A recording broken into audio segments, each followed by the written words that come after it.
Star, those heavenly bodies which are luminous and produce their own energy by nuclear reactions are called stars. Proximal Centauri, second nearest after Sun to the Earth. Antares is one of the largest stars known.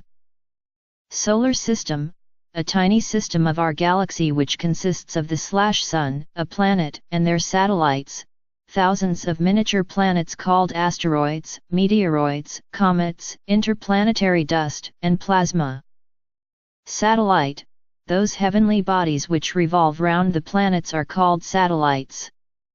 Eclipse, in astronomy, the term eclipse simply means the obscuring of one heavenly body by another, particularly that of the Sun or a planetary satellite.